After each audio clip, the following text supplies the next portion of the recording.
Good evening, everybody.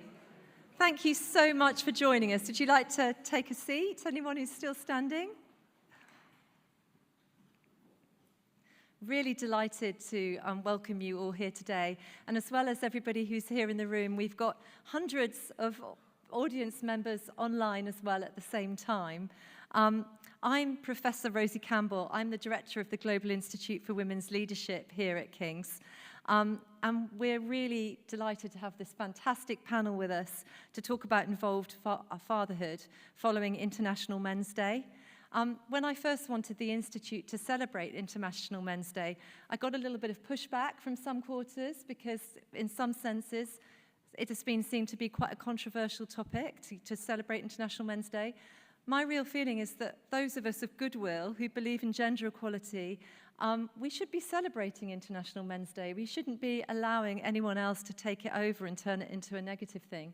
And that's why we're really excited to be talking about involved fatherhood today, what could be a more important topic.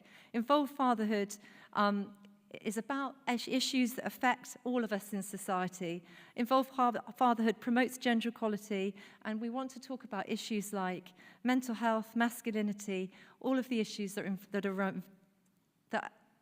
fatherhood and involved fatherhood relate to.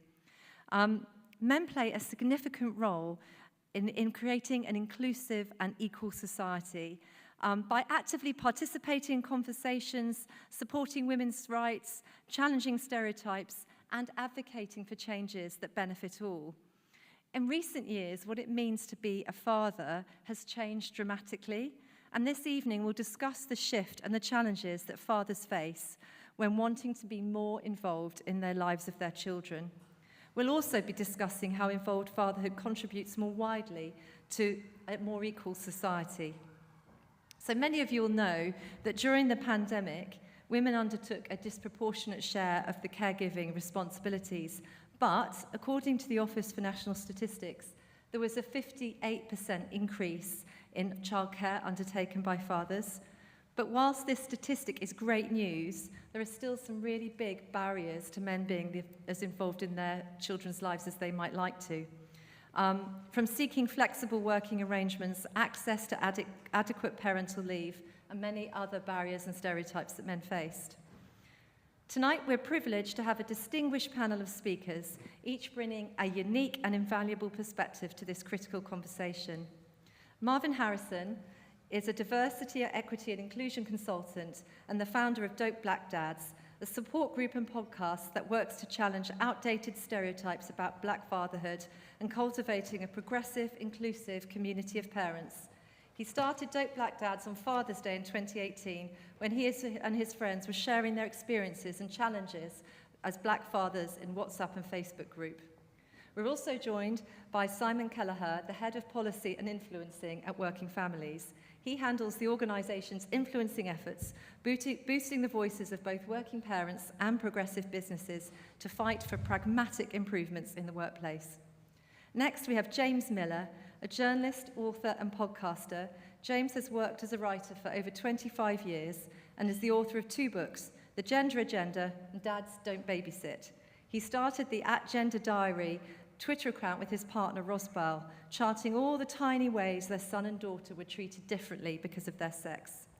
And last but not least, we're joined by Nitish Prakash, a partner at Bain & Company, with over a decade of experience across diverse sectors globally. He specialises in growth strategy, performance improvement, and digital transformation, and has published for Bain & Management Today on parental leave policies in the UK and how their reform can help to address the gender pay gap. In terms of the format this evening, I'm going to start by giving you a small presentation on research that's been undertaken at the Global Institute for Women's Leadership, led by my colleague Rose Cook, on involved fatherhood, that's supported by the Nuffield Foundation. And then the panel will join me to give their reflections and remarks, and then we'll open the floor to questions from all of you. So, over to my presentation. Rose couldn't be with us tonight because she's doing childcare. So my kids are 15 and 13, they're all right. So Dads Making a Difference, Involved Fatherhood and Gender Equality. So just before we start, there is a tendency in our research to end up talking in what can feel like quite stereotyped ways, and it's not deliberate. It's to do with data availability and the way data is constructed a lot of the time. So just to acknowledge straight on that fatherhood is a biological, legal, and social relationship that can take many forms. Most existing research is on fathers who are cohabiting with a partner or married in heterosexual couples with dependent children. In the UK, this represents around 75% of households with dependent children. The other 25% are compromised by single parent families, mainly single mothers, same-sex couples, and lone fathers are a small proportion, but an important proportion that we don't want to ignore. Other types of fatherhood are not captured in official figures, including non-resident fathers. So just a little bit of a caveat at the outset. So views on fatherhood are changing. If you just look at this graph, the agreement with the statement, a woman's job is to look after the home and family, and a man's job is to earn the money, has declined massively over the years. So what is involved fatherhood? Well, it's about accessibility, being physically present, engaging with children, be that through feeding, playing, talking, and taking responsibility for the children's welfare. And there's increasing evidence that involved fatherhood has lots of positive outcomes, both for children, for fathers, and society. In terms of gender equality, the gender pay gap is essentially the motherhood pay gap due to the almost impossible task of combining paid work and child rearing, which dampens women's occupational and earning potential. Women's roles, as we all know, have changed dramatically, but men's have shifted much less. It's no overstatement to say that parental involvement in child rearing is absolutely core to gender equality. And paternal involvement in the child's first year can improve relationship stability. Importantly, this effect is when there's time spent alone caring for the baby.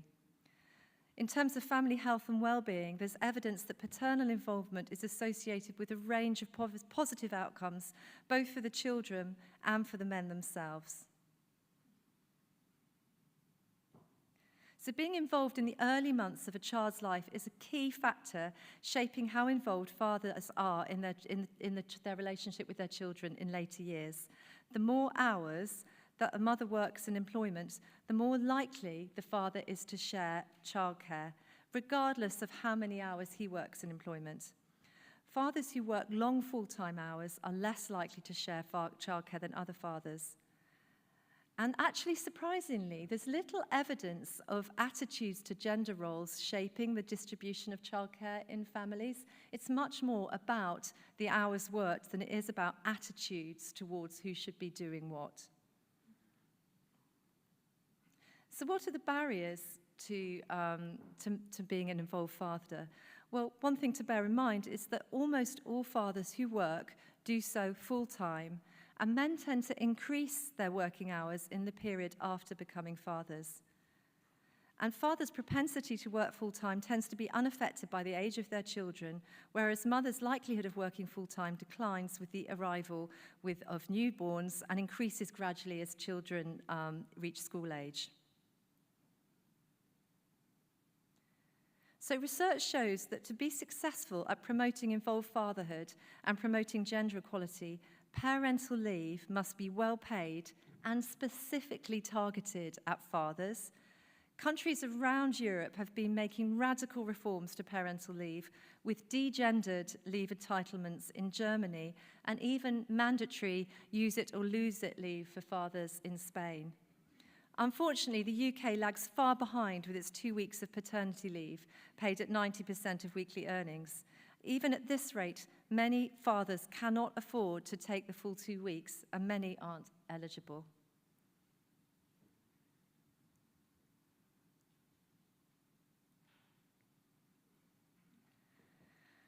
And then in terms of other barriers, accessibility to flexible working, actually, many fathers who might be eligible to make flexible working requests think that they're not eligible. Research by Rose Cook and colleagues at the Institute found that 1/3 of fathers believe that flexible working arrangements that reduce working hours are unavailable to them, compared to 1/10 of mothers. There are no gender differences in the perception of availability of schedule and location flexibility. And among fathers with lower educational levels, lower status occupations, working in the private sector and working in workplaces without trade unions, fathers are much more likely to believe that flexible working arrangements are not available to them. So at the moment, we have a situation where, although shared parental leave was introduced in 2015, allowing parents to share up to 50% of their weeks of leave during the first year, the rates of pay available are so low that it makes it's not a realistic option for many parents. And actually, many parents are also not eligible. There's difficulties with actually the process of requesting the leave, and just 5% of those eligible to take shared parental leave have actually done so.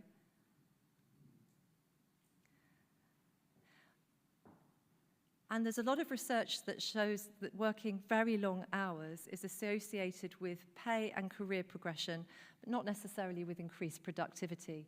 So presenteeism can be very financially rewarding, if not actually especially productive. And of course, that is a significant barrier to being an involved parent or an involved father. The current research that Rose Cook is leading on parents and job quality has identified a type of job that combines long and inflexible hours with good pay, benefits, and career opportunities. And fathers are much more likely than men without children, and more likely than mothers, to be in these kinds of very demanding jobs. And then in terms of public attitudes, we have a question here about views on the best way to arrange work and care when children are young. And what you can see is, though there has been a real change in our perspective of whether women should be at home and men should be out earning the money, actually, public attitudes are not as supportive of fathers working part-time unless the mother does so as well. The greatest level of support is for fathers working full-time and mothers working part-time. So it's still very much a norm in society that actually reduction in hours will be undertaken by women. So that's a very brief introduction to some of the work on this question that's been undertaken at the Global Institute for Women's Leadership here at King's. And now we're going to move over to the panel and hear their perspective on all the issues raised.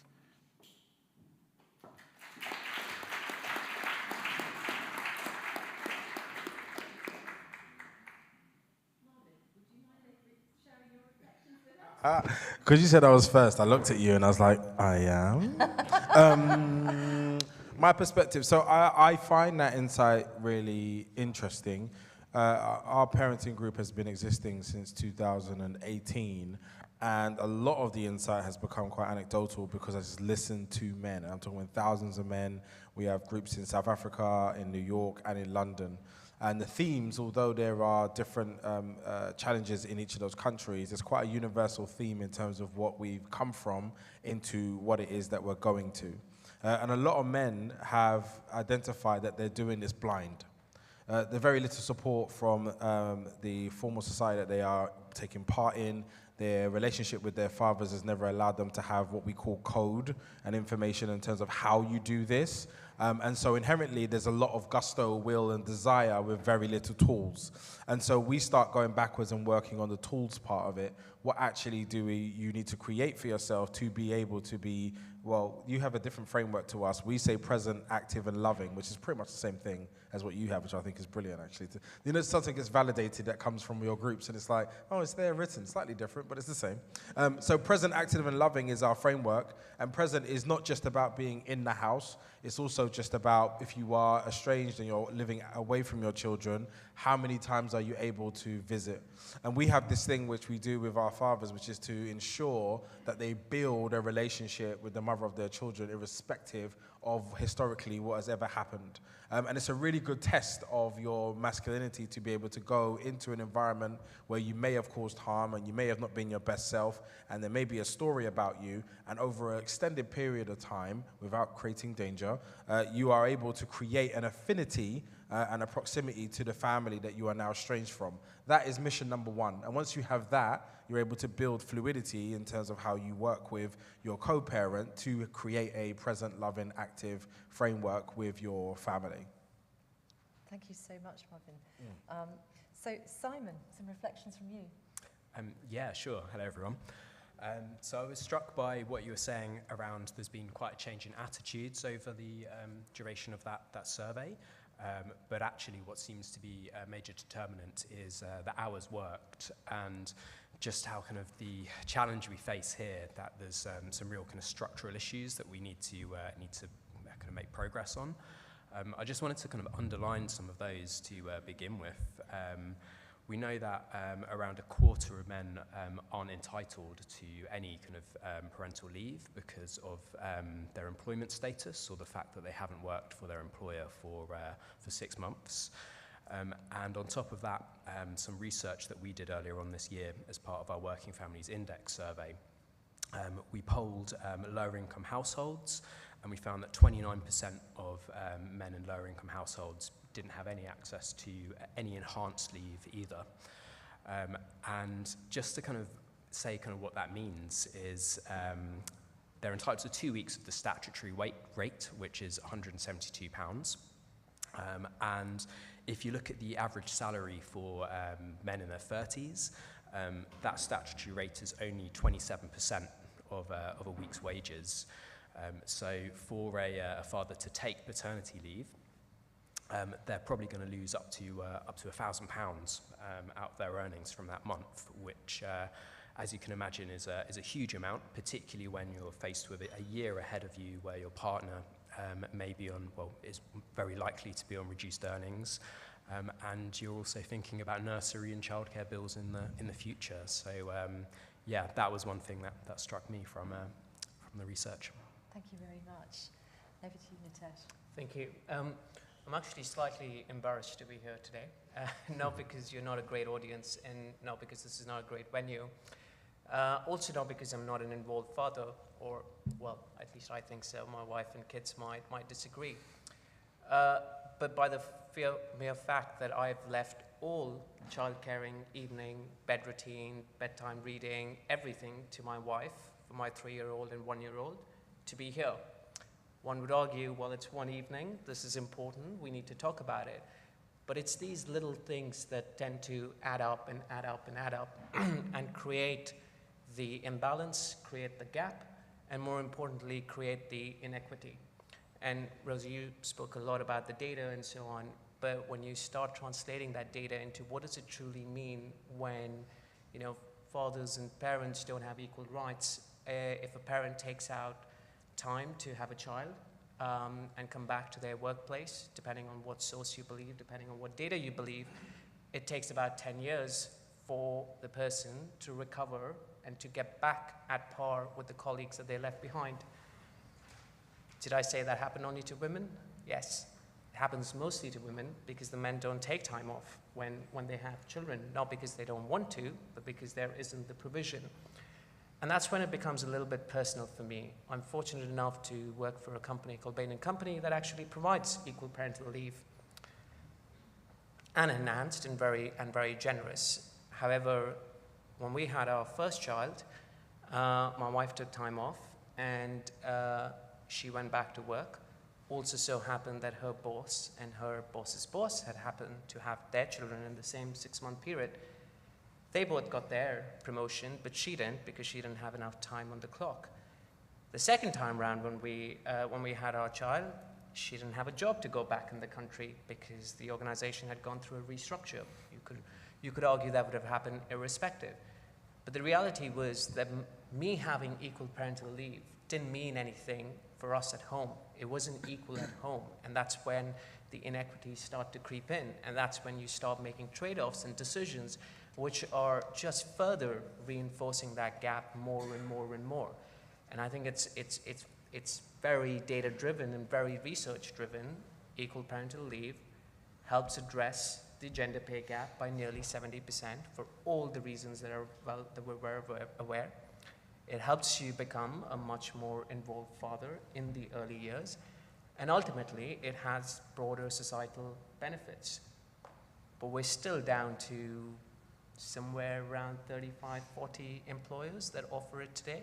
So if there's one takeaway I would have, is when you go back home, either as an employee or an employer or a working individual, make sure that you campaign for it at your workplace or at any workplace that you've got influence and advocacy for, because it will drive systemic change. Thank you so much. James? Oh, you want to come in? Please do. I really didn't want to be rude. I didn't want to be rude. I'm so sorry, James. So what I don't want to do is make today about this sort of silver bullet of shared parental leave, because it won't fundamentally be the answer. I'll tell you what my experience was. So I've always wanted to be a father, and I was over the moon. In fact, I was the one pursuing the idea of becoming a father. I was like, I'm going to do whatever it takes. So I saved enough money to be able to take time off, to be with my family. Not only for the first 2 weeks, but I was open for months. I was ready. But the actual experience of being a co-parent after birth was horrendous for me. The exclusionary process of I didn't exist to anybody for months. And I sat there patiently like, oh, I'll do something, or what do you want me to do? And I'll just wait here then, it's fine. Health visitors will come into the house, walk past me, and act as if I had no reference or data to share about my own child who I had been watching sleep for 2 weeks. And so it was like, what's the sleeping pattern like? And I was like, oh, basically waking up every 2 or 3 hours and then she'll go to the mother and be like, so what's the sleeping pattern like? And just completely ignore what I just said. Those sort of microaggressions happened throughout the whole process, from the moment we found out we was having a children, all the way until about my child was about 1.5 years. Every visit, there was erasure of my presence. So after the 2 weeks that I had set aside, ready to be full of gusto, I went back after 10 days. So after halfway through the second week, I just decided to go back to work because I was useful there. People actually was excited to see me. How you doing? I was like, yay! It's like, and as much as you can say that I should be more evolved, more of a man, and I should just stand there and take it and da-da-da-da, I came infused and I left disconnected. And I did not return. The same level of enthusiasm for my second child and attention did not return until I met more men who had had this experience. And I actually was like, do you know what? This is a problem that's bigger than what I just went through. And we went to go and face it. So I just want us to be really aware and a bit more honest about the personal experiences we have had as men. Don't line up to what the stats and insights just plainly tell us.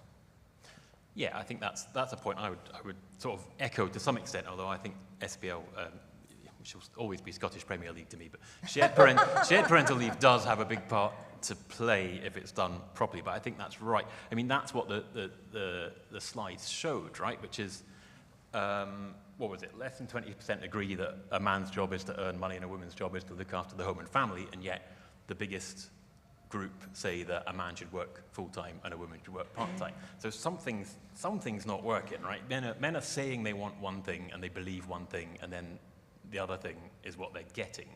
So there's some sort of disconnect there that we need to address. The slides are slightly depressing, I would say.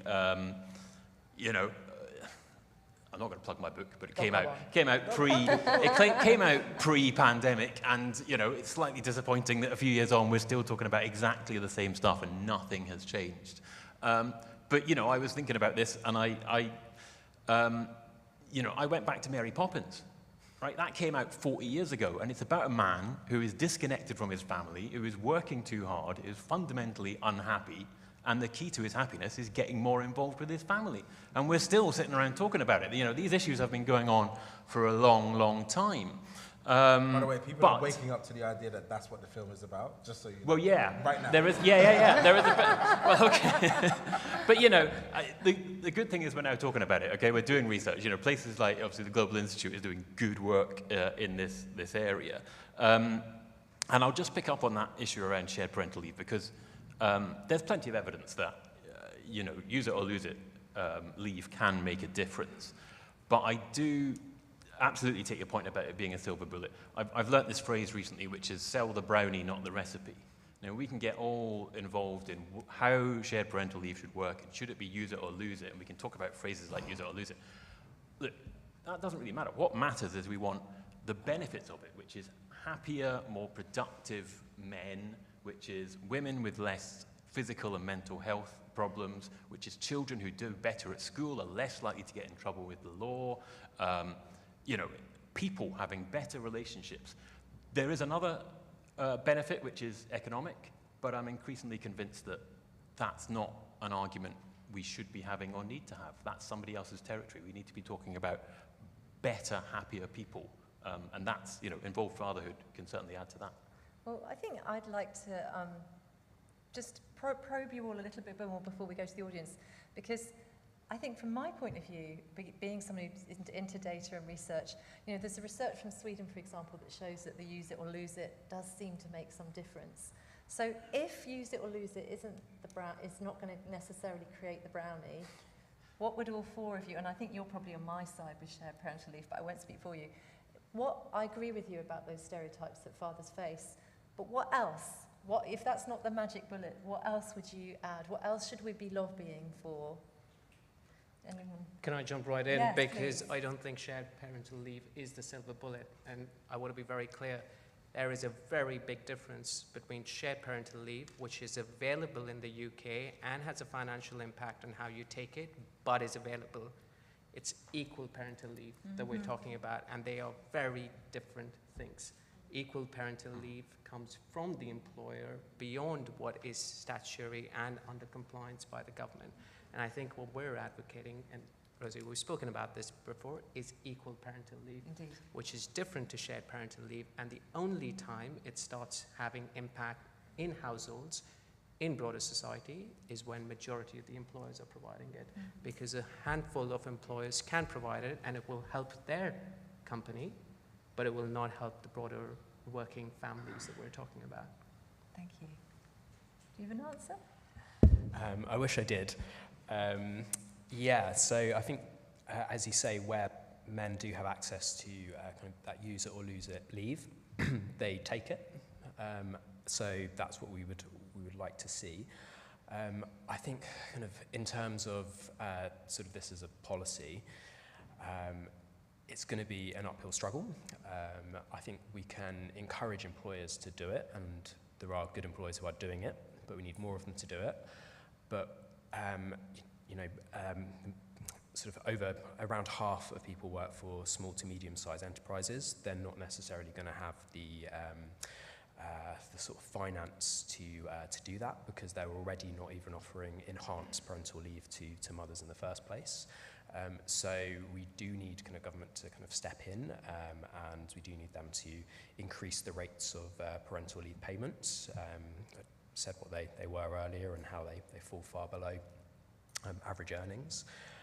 We also need to make sure that we widen the eligibility criteria, so more people have access to leave, and boost the amount of leave that men are entitled to. All of that comes at a cost. I've done some kind of very rough modelling on that, and if the government wants to implement that as a statutory right, we're talking about an extra £7 billion per year, which is a lot of money. We really do need to be sort of making the case for this. I can't see it happening in the next Parliament, although we're working to influence kind of manifesto writers at the moment. So having said that, kind of going back to the discussion about shared parental leave, which gets a lot of criticism, I could imagine maybe sort of us sort of incrementally improving kind of parental leave entitlements and rates, but probably maintaining the shared parental leave kind of element, because even 6 extra weeks or 4 extra weeks for men is something I think we're going to really struggle to push through politically. Okay, so no silver bullets from your end either. No, sorry. Can I share my approach? Because I don't think there's a silver bullet for many things, to be fair. But I think the approach is about centering the self-interest of men in this conversation. And I think too often it gets framed as what us not doing certain things means for women. Now, in this world, transporting empathy seems to not work. Otherwise, most of the problems in this world will be solved by just logic and evidence, and we'll be like, actually, this is what's happening as a consequence of our greed. Oh, the temperature's changing, and the green is no longer green anymore. That would be so easy, and everyone would be like, I know, I'll change my behavior. But actually what happens when you speak to men about what happens to you when you're 60 and your children do not come to visit you because they do not know you, and you're in your elderly home by yourself, and all your ailments are being handled by yourself. Now they start to think, oh, hold on a second, I provided for these children my whole life. That's not enough. If your children don't know you, do not have affinity, can't tell you what your favorite thing is, and the Christmas presents are getting smaller and smaller and less caring, it's a sign that it's not working. Self-interest is the answer. We cannot appeal to men's greater anything because men do not have any more capacity. If you ask men to do more, whether it's to nail something to a wall, he will roll his eyes and feel like you hate him. It's the most violent thing to ask for more from somebody who's given everything to capitalism. That's what the task has been. Men must provide and protect. You must look after your family by making as much money as you can. Which is why when you saw your stats, as soon as the baby is 0 to 2, men go and do more hours. Because they just want to get a promotion, they want to do a second job, my side hustle time, whatever it is, I need to make more money because that's my value in this family. That is a huge problem, and we have all collectively created this. So my answer is to appeal to the true human nature and self-interest of men about what life looks like in your later years without affinity from your partner, the mother of your children, and your children, and you will start to see an emotional shift that lasts longer than any other incentive. James, can you follow that? Yeah, I mean, that's true. You live longer if you're an involved father. So, you know, you can appeal to that very base instinct if you want. I mean, I think it's not exactly a silver bullet and it's slightly trite, but it's a couple of things that actually Marvin's mentioned because, you know, Dope Black Dad started on WhatsApp, right? Mm-hmm. And I think that's potentially, you know, not the silver bullet, but just talking, right? And WhatsApp is really interesting because men are really, you know, famously bad at talking to each other unless they're looking ahead and doing something, and we have that in men's sheds and stuff. But just sharing experiences and talking to each other and surrounding ourselves and everyone with this conversation is potentially a way forward. And I think WhatsApp has a role in that, weirdly. When I edited a website called workingdads.co.uk, we used to beg for questions from dads about, you know, what do they want to know? And we couldn't get any. And then I met a guy who was working for a company. He said, oh, there's a few of us have had kids. I'll ask around. And once he had a reason to ask them, they all had tons of questions. There was like 3 or 4 guys in the office, all had babies, and they weren't talking to each other. They weren't sharing these questions. You know, I appreciate it feels a little bit trite, but it feels like the closest thing to a silver bullet is just to start talking and talking properly, and even if that is on social media. I don't think that's trite at all, and I think a piece of research that the Behavioural Insights team did around men's take-up of parental leave looked at if they did a randomised control trial, and they looked at if men were told that men in your organisation take this leave, they were much more likely to then say that they would consider taking it themselves. So that sense of what other men are doing, what are the expectations of men, how will people judge me if I, you know, am I a committed worker if I get involved in this way and with my child. So those signals that employers can send are not just what is the policy, that can sit, you know, on the website as a PDF and make no difference at all if you don't have the culture that actually supports it. Do not banter. That is one thing. And when the person, whether that is at your work or your friend or whatever, says, I'm going to become a father, the first point is not, well, you're never going to sleep or you're never going to get any more sex. It's, are you taking shared parental leave? That needs to be your first question. And I've done that, and the guy I said it to took shared parental leave. I mean, I wrote it in my book thinking that was just words, and then it turned out it actually works. You know, just, yeah, don't banter. Go straight in with the shared parental leave or extra parental leave or whatever. Well, I like the talking point suggestion. Well, I think I'm going to start to collect up some questions from the audience. So do you want to, we've got microphones around. I'm going to grab my pen, which I left over there.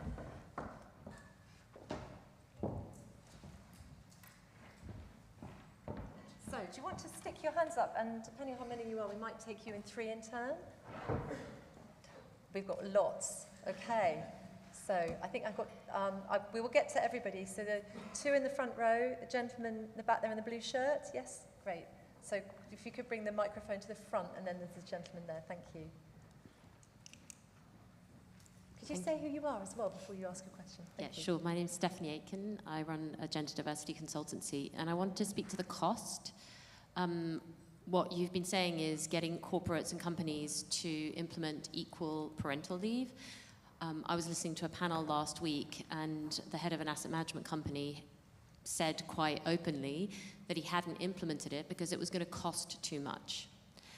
his approach had been to recommend that men be creative, using things like sabbatical and so forth to be able to do that. But how do we build an argument for companies to actually swallow the cost? Thank you. And then,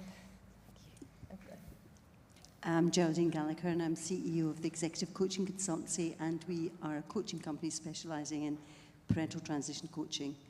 And my question of the panel actually is that to what extent have you noticed an interest from companies in running sessions like Masculinity in Crisis, actually tackling the let's talk, not banter, but actually naming it? Because I personally think it sounds like a good idea, but I wonder whether men would sign up.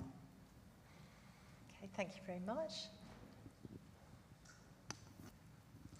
Hi, Joseph Casey. I'm Director of Partnerships and Programmes for King's Health Partners, of which King's College London is one of 4 partners. So my question, I suppose, Rosie, perhaps directed to you, is around the role of women's leadership in creating the culture that enables us to have these types of conversations. And as a man who took 6 months paternity leave, I think it was important that my boss, who's a woman, said, I thought you'd have said 12 months. So it's that, and that was, I had no fear about asking, because of the culture that she had been incredibly important in creating. So just interested in the evidence behind my N=1 experience. That's a great question. Thank you very much. So, would anyone like to pick up Steph's first question about cost? I can take that from an employer's point of view. And just as a bit of a shameless plug, there is an online tool that we've co-created with Business in the Community, where if you just go and put in your rough sort of company size, including the number of employees and so on, it will spit out a cost. The number is somewhere between 1% to 2% of payroll cost. That is the additional cost that you would have with equal parental leave, which includes enhanced as well as equal. It factors in all the costs that are associated with employees being out of the office, but it also factors in the benefits that you have around retention, better productivity, and so on and so forth. But like I said, there is a tool, and you can just sort of plug in some very rough numbers to get what it means for your company or you as an employer. So yes, it's 1% to 2%. We can have a huge debate on how big or small is that number in the grander scheme of things. Thank you. Anyone else want to address cost? Well, yeah, just, the benefit of being, whatever I am, journalist and commentator rather than, a person with any proper business experiences, I get to just say stupid things and people can try and figure it out. But, how are we measuring that? It's how we measure this stuff. It's very easy to put it on a ledger of profit and loss, but there are, huge benefits. And now there are benefits, and there are benefits for many years, all years into the future, if you like, from changing how we do this, from winning gender equality, from having happier families.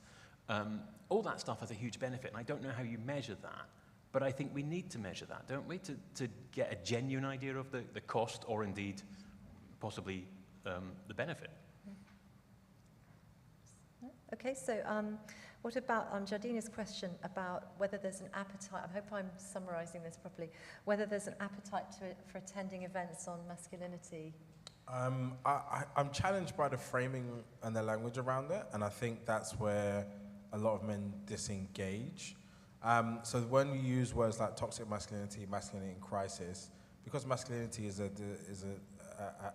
way of describing attributes of men, it feels very broad and ingrained in just who they are. And so using those particular adjectives, I think, shut down people's desire to be open. Men have disengaged in DEI work quite significantly. So I've seen a massive shift since 2019 when we started going in as Dope Black Dads into my new company, Beloved.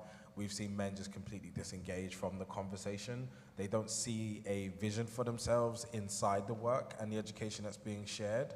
And most of the time, they are the consequence or the cause of most of the ills that are happening. So what we have to do is find inclusive language to bring men into the table to see what does this new vision of the world look like with them actually in it, participating as they are today, and then where they can improve then becomes an invitation based on their goodwill rather than a stick of how bad historically men have been. I think also it's just sometimes, and this is something that we found in research, is men do need incremental praise in the pursuit of their goals. And so a way of engaging them into a brand new area where they've been underserved quite significantly is to congratulate them on taking dedicated time, making real dedicated attempts to be present, active, and loving in the pursuit of being active fathers. And I think that doesn't happen often. It's almost this sort of, you should have arrived already, or you've taken too long. And I think that does kill a lot of the motivation and desire to grow further. Thank you. Did anyone else want to come? Yeah, just briefly on that. So we work with 160 employer members each year. The majority of them do have kind of parent networks, and men are actively involved in those networks.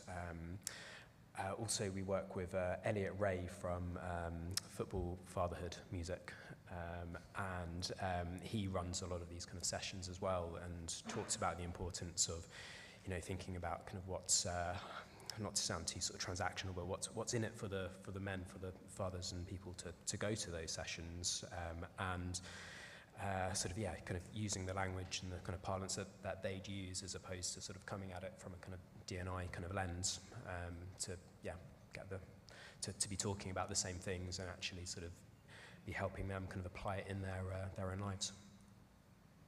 Perhaps I'll come back to Jeff's question now. Jeff, I think that's a really spot-on question, and I've been in this role as the Director of the Global Institute for Women's Leadership for 5 years, and one of my frustrations is that we have packed full halls full of women, and I think this is the most diverse group. My colleague Aleda is nodding away over there. Yeah, like, this is probably the most diverse group that we've had in that 5 years, and I really feel if we keep having conversations about women's leadership and gender equality that exclude men, we are not going to make any progress. And it's a real responsibility. We could just keep talking to each other, but really, what is the point? And I really take Marvin's criticism on board, because I think we have a language that we've developed over decades in feminism that can be quite exclusionary. And we know that when we say toxic masculinity, we don't mean all men. You know, toxic masculinity is a concept that's supposed to be damaging to lots of men, but that's not the way it sounds or the way it feels.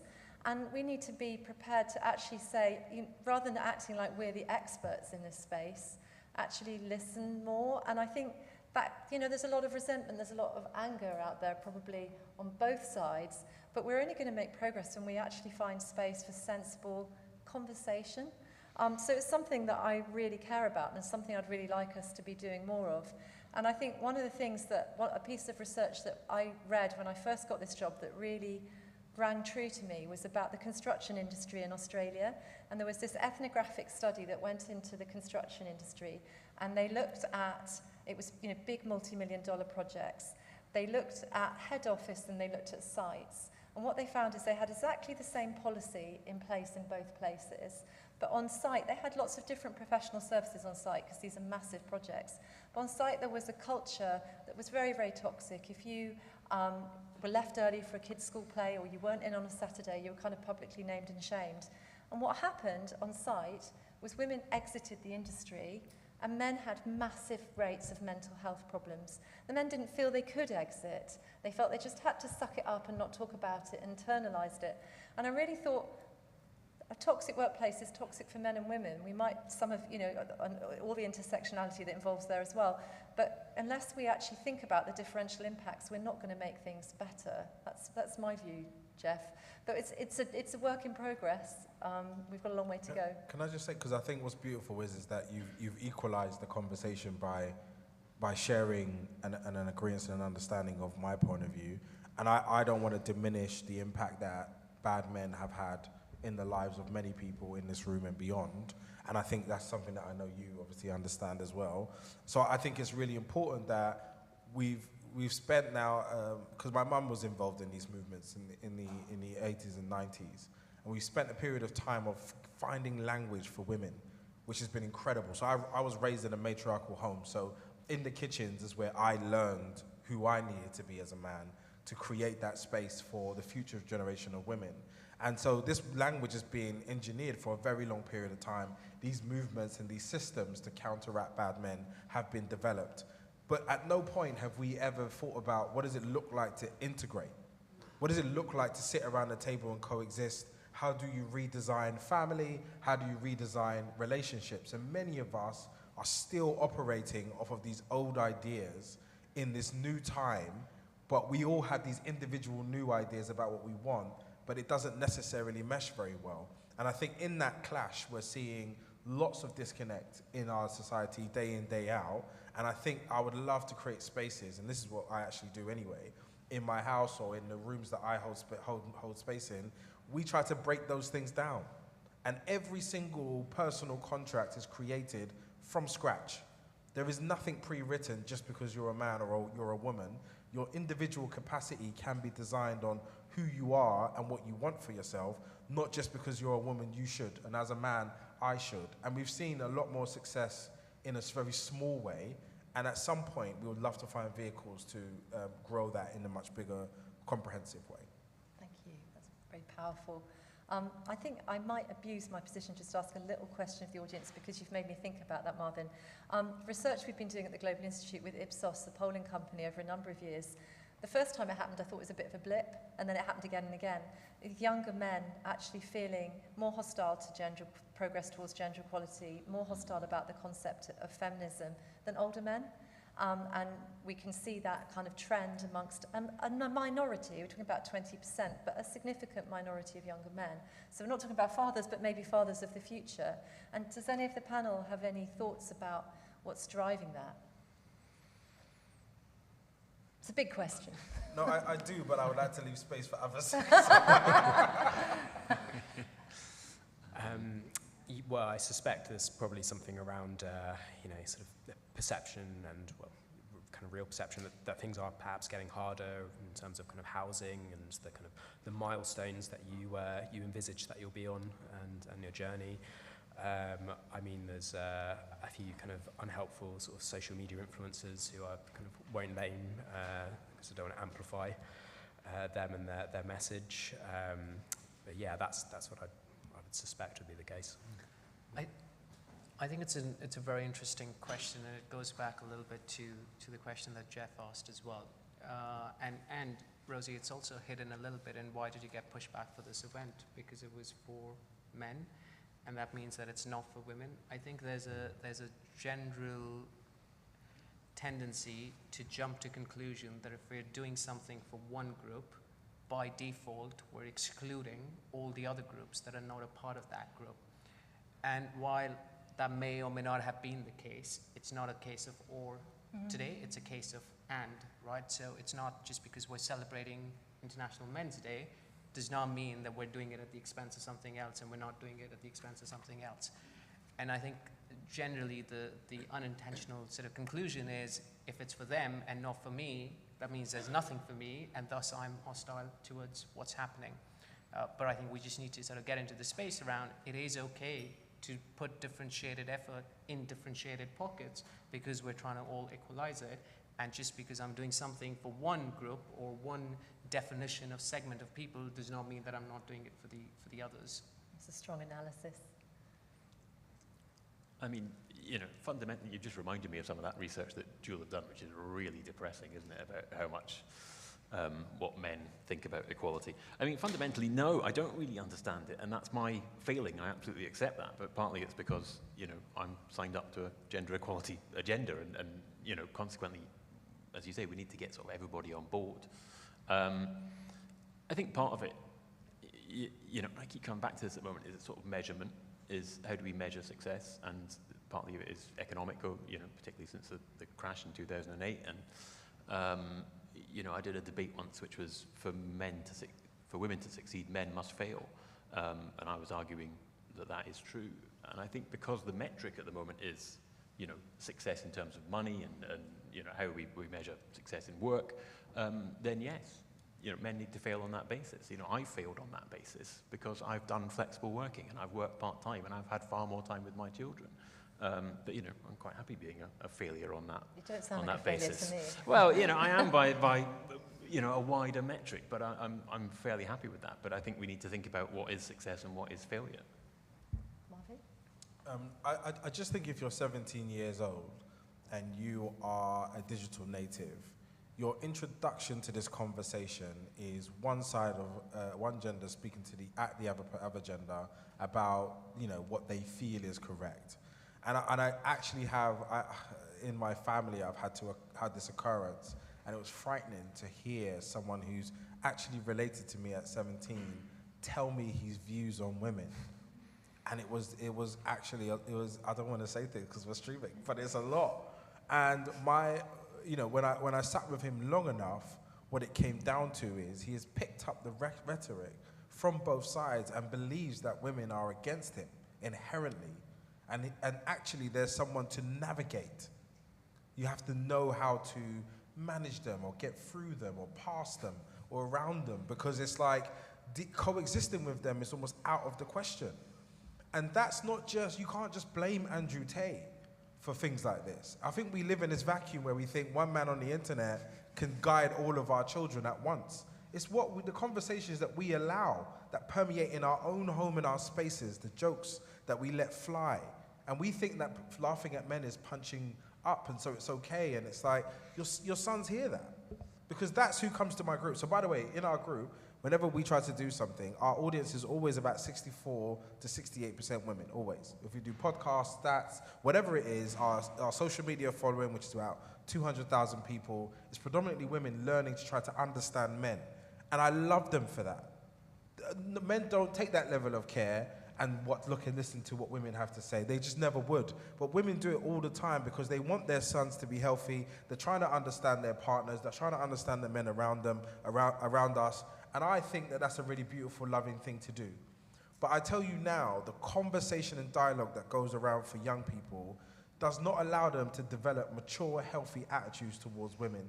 And their lack of proximity, healthy proximity to other women, doesn't exist. So it is these snapshot, snapbite conversational things that are used as a centering of who they are and how they exist. So it is very worrying to me. But I do think it's very much led on the digital experience, and I also think it's very much led on the conversation we all have amongst young people. Can I just ask a question about that, really, I suppose? Yeah, there's a generation who are digital natives, but surely you have a more influence by being in their lives. I mean, that's the sort of thing I always come back to, is I actually hear you that there is younger people are getting their information from sources online to some extent, but at the same time, you know, if they are seeing in their own lives healthy models of relationships, of masculinity, femininity, whatever, how you want to phrase it, doesn't that count for more? And I don't know, that's a question I don't know the answer to. The sphere of influence in children moves. So right now, my children are 5 and 8, and I'm their hero. If I say anything, it's like, yeah, Dad said it. Believe me, it doesn't last. Absolutely. You start getting into teens, and their friends are law. My friend James said. And now you're dealing with friends, also teachers. In fact, anybody outside. Cristiano Ronaldo, I can't tell my son that he's not great anymore, because he hasn't been great for a minute. But in my son's eyes, he's great. I'm better than him at football. I'll try to sell that to my son. So the sphere of influence has moved and shifted. There was a period where outside of the home is way more alluring than what's inside the home and the influence. So my nephew speaks to me absolutely transparently, which is why we're able to have that conversation and I can catch it. But to sit there and tell him at that point what women are and how it should work, he's just looking at his immediate reality and being like, yeah, but look at this. And he can show me 50 videos of women just yelling at men or telling men off, telling men that they're stupid, telling them that they deserve to die or go to war or die at war or whatever it is. He has them, and he'll just play them to me. Now, what's my counter for that? So when I'm saying the discourse is the ugliness of it, and I'm not negating the actual lived experience of people because I don't think that's fair or my place. I'm just saying what's happening as a consequence of the truth being permeated in that way, without care, without rounding it off, without true perspective, is this person is receiving that information as hate towards him and his likeness. Yeah, that's I would like to add something to that, because it's naughty of me to answer my own question. But I do feel again, I feel again that there's something in the way we've been communicating about gender equality that I imagine doesn't ring true to a lot of young men. Because we know now that girls in some aspects of education are starting to outperform boys, and there are lots of reasons for that, lack of male role models in schools and all kinds of things. But if you're a young boy and looking around you and you hear all this stuff about patriarchy, and you see all these female teachers, you see the girls doing really well and going off to university, it must sound like a load of nonsense, and hitting a glass ceiling is a very, very long way away. And so if we're not talking about things that actually really connect with their lived experience, why on earth would they not think this is some kind of conspiracy against men? It seems to me we're failing to talk about things in a way that would be meaningful to young men, and then they can go online and have it reinforced, and so the two things interact. In 4K. Any more questions from the audience? Yes, I've got a lady at the front. And then I had 2 hands go at the back and a 4th hand. We'll take the 4th hand as well. Thank you. My question is more around the... Oh, could you say your name first? Oh, sorry. My name is Romantha Bota. I am a part of Beloved. I'm Managing Director. My question is towards the attitudes that women, mothers, should or could have towards their male counterparts or the father of their children. So we are lobbying and advocating for equal and fair leave from work, and that includes rates as well. But sitting and lobbying for those things as men alone, as you heard, people were like, why would you have a conversation about this with only men? To get buy-in from mothers, from women, from people who are fostering and guardians of children, to say, actually, I want my husband to be at home for 50 weeks or however long, 25 weeks. To get that buy-in, you actually need to believe that your partner will be an asset to you during that time. You actually need to allow the space for your partner to actually help, and that requires patience, that requires... which you don't have if you have a sleepless baby or, a colic baby, you don't have that time. So perhaps maybe for you, Rosie, as a mother, and then obviously for the gentleman on the panel as well, how do we create affinity, empathy, and understanding that you might not be nursing that baby, you might not be as needed, but what secondary support can you give your partner? And then also, what do women need to let go of in terms of just doing everything themselves and then saying, well, you're home, so take out the trash, instead of actually helping with the baby? That's a really good question. So there were 2 gentlemen in the back there. Yeah, sitting next. Yep. Hi, I'm Daniel. I'm in the African Leadership Centre here as a student. Marvin, I'd just like to thank you as well. I can totally relate to your experiences, certainly at the early childbirth. I think for me, when you were talking about influencers and online, what I'd like to get a better understanding for that digital natives is, how do we own that conversation? So how do we prevent those digital natives growing up and following suit down that route? Like you say, it's very difficult. Where is the comeback? I've had the same experience myself. But how do we bring them back into the centre ground and own that conversation ourselves? Thank you. And the gentleman behind you? Hi, my name's Josh. I'm nowhere near as distinguished as the question askers so far, or the wonderful panel, but I am about to become a dad for the first time, which is why one of the reasons why I'm interested in this. Thank you very much. But it follows on from the questions you guys just asked around, is having a conversation at the point of fatherhood potentially too late? I think, the likes of James and I think Steffi earlier on and Jeff talked about a lot of the obstacles being through an economic lens, and I think, Rosie, your data showed that too. Are there either lessons we can learn from those that are further ahead? You talked about Sweden, you talked about Spain and Germany having introduced, equal parental leave, as Nitesh called it. Are there things that we can learn from what they've done to get adoption, and or things that we can do, either in planning a future state or embedding this much earlier in the conversation, when kids are going to school, to make it less of a heavy lift at the point of fatherhood? That's a good, great question. Thank you. And there's a lady just... Yes, thank you. Thank you. Hi, Rachel Childs. I run couples programs to support parents in that transition to parenthood, specifically about your relationship dynamics, particularly for working parents. And I really hear everything that you've kind of said earlier, Marvin, about that societal shift. And I think there's so much that organisations can do, but actually as a society, how are we including both parents? So how are we making the spaces for the dads groups,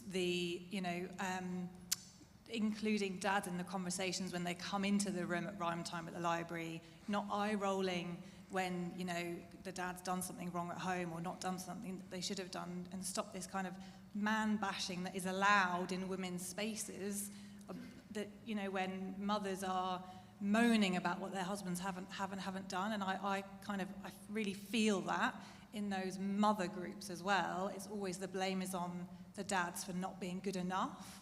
And that rhetoric also isn't helping, and that's what we're kind of seeing in social media as well. So I'd love to just get your thoughts about how do we start to shift that in society, because we can't allow dads in if we're not being inclusive as mothers either. Thank you very much. So we've got 4 questions there. Shall we start with Randers? Anyone would like to answer? So this is about the role of mothers, so maybe I should go first. Yeah. You were making me think, because my eldest daughter's 15, and so when she was born, there wasn't really, my husband had 2 weeks, but there wasn't option for shared parental leave. And I do think there is a big part of your societal expectation of mothers that can become a real part of your identity, and making space for the father, can be quite difficult. But actually, I think you're right that there is a responsibility to do that, and I think you're also right that if you're breastfeeding, it can be so all-consuming that actually you can, without even meaning to, just completely exclude the other parent. But I do think I think you can appeal to parents' better nature, because it's in your family's best interest to make space for the father to be really involved. And I certainly experienced plenty of tensions, but what I would say now is we really are totally 50-50. And I think it's with that goal in mind, knowing that the child is going to benefit from that strong relationship, and giving each other space and respect is so important. But I think it would be really untrue to say to anyone, especially someone who's about to be a new parent, that it's easy. But I think if you talk about it before and you have a shared ambition, then you can work towards that. So it's a very personal, I don't have a research-based reply.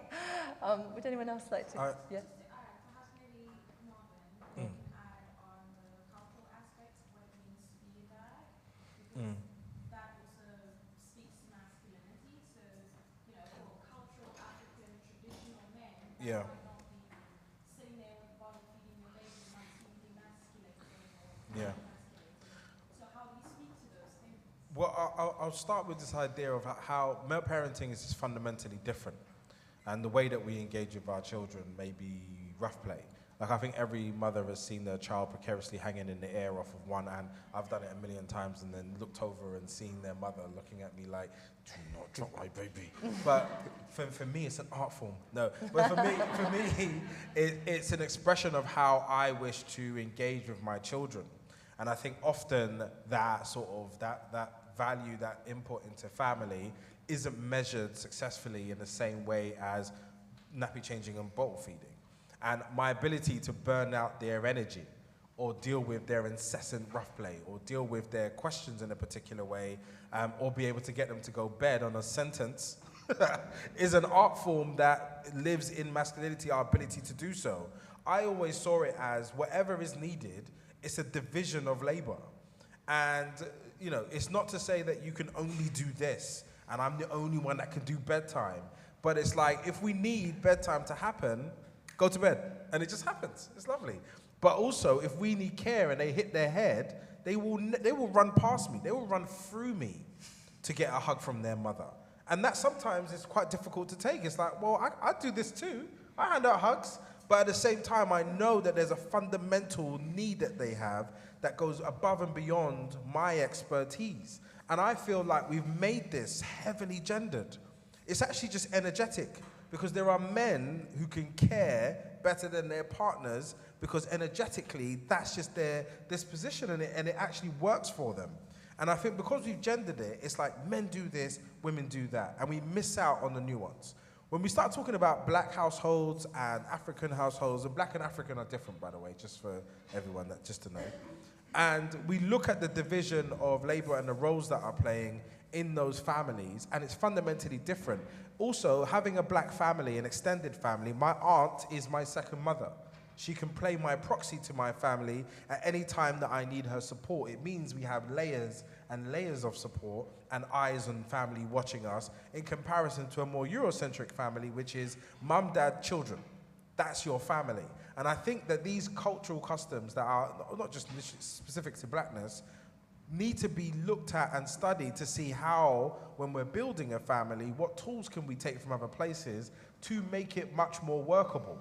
And so I think often when I read these stats, I always sit there and question, did you interview black people? Did you interview South Asian people? Did you interview East Asian people, Turkish people, Middle Eastern people? Because they have very different ways of existing, and the burden isn't just solely on the mother to do everything in the same way. There is a community of people that support her and her ability to frontline care. So I say all that to say that I believe that there are much more customs that we can take from around the world and lots of learnings that we can take from minority groups in terms of how some of these challenges are being solved, because my family already works in that way now because there is no other way to exist. I need my wife's income or and their mother's income. I need their way of working. We have to collaborate. I can't just sit there and be like, I'm going to go to work today, so you're at home. It's just naturally her turn. So I don't take work on when it's my week to lead. I don't take on any extra work in the evenings. I focus on my work at home doing that. But she's asked, sometimes she may need me, and then we're able to interchange. But that's a contract that we create between us. That's not gender. And I think that's a really important thing to reinforce. I think it's just the one very important thing to bear in mind is, and it's not always the case, but is the case many times, is involved fatherhood or, you know, additional parental leave for the father does not translate into taking things away from the mother. I think the whole advocacy and the whole idea is to get the father more involved and to get the father to do more things. Does that mean that you can have some sort of shared parental activities, or you can take something away from the mother? Yes. But if you're a first generation, second generation immigrant family, basically you're making the choice between leaving your 3-month-old with the neighbor or the childminder or some sort of caregiving that you can afford at that point of time, versus actually the father being able to play that role, or, you know, the co-parent being able to play that role. And where it really, really matters is where the trade-off is that, where it's over and above. I mean, everyone who has kids in this room will know that the list of to-dos never end, right? So it's not like I've got 10 and now I can take 5 and someone else can take 5. There's just 10 more to do now that I've got an extra pair of hands. So I do think it's not like, fatherhood is not at the expense of taking anything away from motherhood. Of course, if you want that, great. There's a balance, but it's over and above that. Well, I'm conscious that we have got 3 more questions to get through, so perhaps people could pick off the ones they particularly liked. Davo, you had one about actually how can we own the conversation with influencers online. I think that's a fair summary. Would anyone like to take that? I just say sort of 2 things, and I'm sure folks are more well-versed with this, but I do think the physical conversation that you can have plays a big role in terms of how you influence and how you sort of set the tone and the boundaries for your child. And I do think language at the dinner table and language that you use with your kid is very, very important. I was at a 3-year-old's birthday party last weekend where, you know, the mum and the dad were there, and both very gracious hosts. And then sort of half an hour into the party, the dad turned to me and said, well, I didn't really do anything. Oh, I brought the kids, I guess that counts. And while that might be a very offhand comment, it's language like that then that further sort of perpetuates into the digital world. So I think the more influence that you can have in the physical environment is probably your best control at this point of time. Okay, so then we've got Josh, who's about to be a new dad, and says, is it too late to have this discussion at the point of fatherhood? What do we need to do earlier on? Yeah, I'll take that. Congratulations, Josh. I've become a new father myself this year, and it's great. Yeah, I'm having lots of these kind of conversations about involved fatherhood with my partner at the moment, who's on leave. I took 6 weeks leave at the start, and I'm hoping to take some shared parental leave. But it's just such a fascinating kind of topic for me at the moment, personally and professionally, because it really is the sort of the political and the personal sort of coming together. I think some of these conversations are sometimes difficult to have, and you don't always, well, it's a totally new thing for many fathers, and you don't always know sort of what are the questions or the conversations that you need to have and the questions you need to ask. So I think support networks are great, and the type of thing that Marvin's doing and others are brilliant. So your point about kind of how early it's happening, I think it's probably never too late. And the points I'd probably like to make are around what employers can do and maybe sort of help kind of those conversations and perhaps scaling them. We have a best practice awards at Working Families, and one of the awards is on fatherhood, and we saw that here was it, I think. Some of the winners of that. So this year, Uniball, Rodamco, Westfield, probably you might know them from Westfield shopping centres, those type of things. They won the award this year, and one of the reasons that they won that was when we looked at kind of their policies and the culture that they were building in their organisation. They were very clear that, they were very clear on how important it was, the conversations that line managers were having with their staff and with new parents. So they had kind of training for line managers around how they can have conversations and kind of, there being an expectation that they would be taking parental leave and they would be taking sort of shared parental leave. And sort of trying not to make too many kind of assumptions about what someone's intention would be. But beyond that, they've done things like sort of curating kind of parent networks, and within those, there's kind of mentoring and sort of support groups. Because one thing sort of I found is that sort of men do kind of love sharing kind of their own experiences and sort of tips and lessons. And I know I've got a 7-month-old, and now I'm already telling kind of sort of new fathers about, oh, this worked for us, this worked. So it's providing a space for that.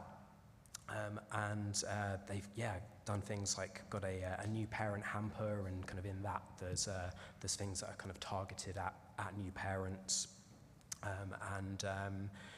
just kind of encouraging dads to kind of take their leave, and within those networks talking about those conversations and kind of what their relationships might be with their partners and how they can be involved fathers. So I don't think it's ever too late, but no. The earlier the better. And can I offer just a brief, well, not brief, a massive topic in relation to that, is that it is too late in the sense that this stuff is all around us. I wanted to call this book Death to Daddy Pig, because he is a rubbish father and a rubbish role model, and we are surrounded by all that sort of stuff, such that when you become a dad, the most famous dad on the planet is Homer Simpson, and he's awful. And we have it all around us, and we take it for granted. And, great, you're going to become a new dad, and congratulations. Think about what books you're going to bring into the house, because so many of them have mother animals as carers, and all this sort of stuff, and they're just taken for granted. In my other book, there is a list of, more gender equal books, but that sort of popular culture is permeated with these sort of stereotypes that don't do us any good.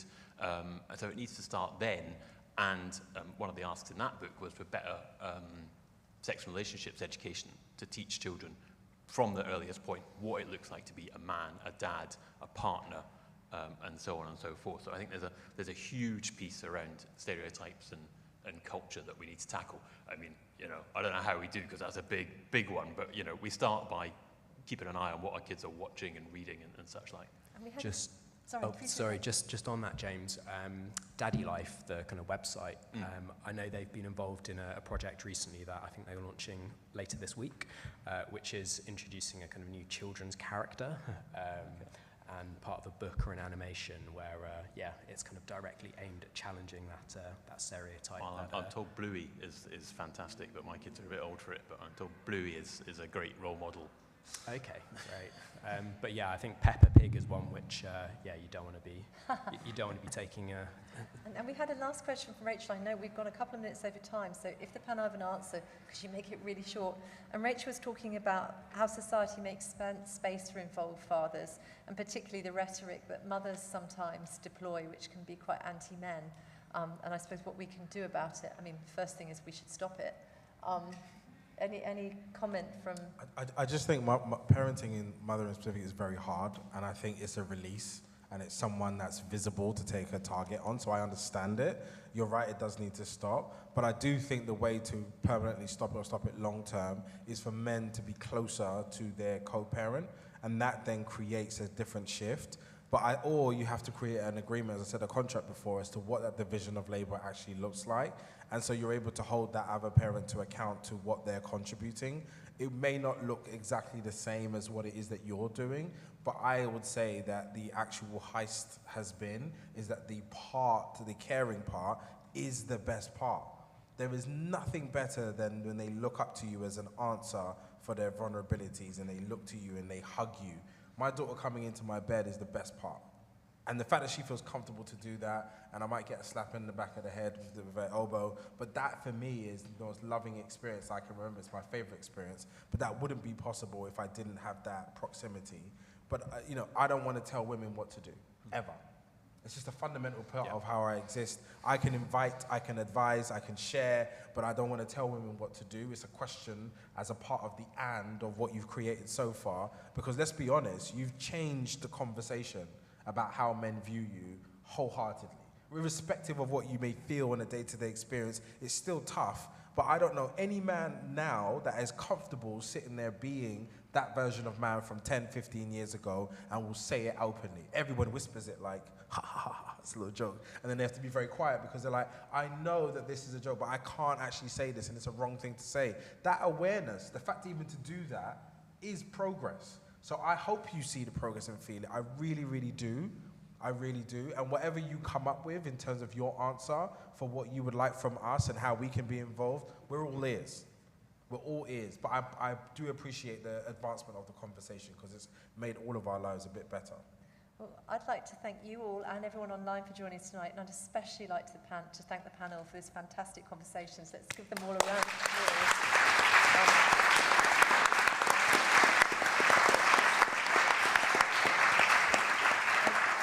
Please do stay with us for a drink and some refreshments, and we can carry the conversation on in a more informal setting.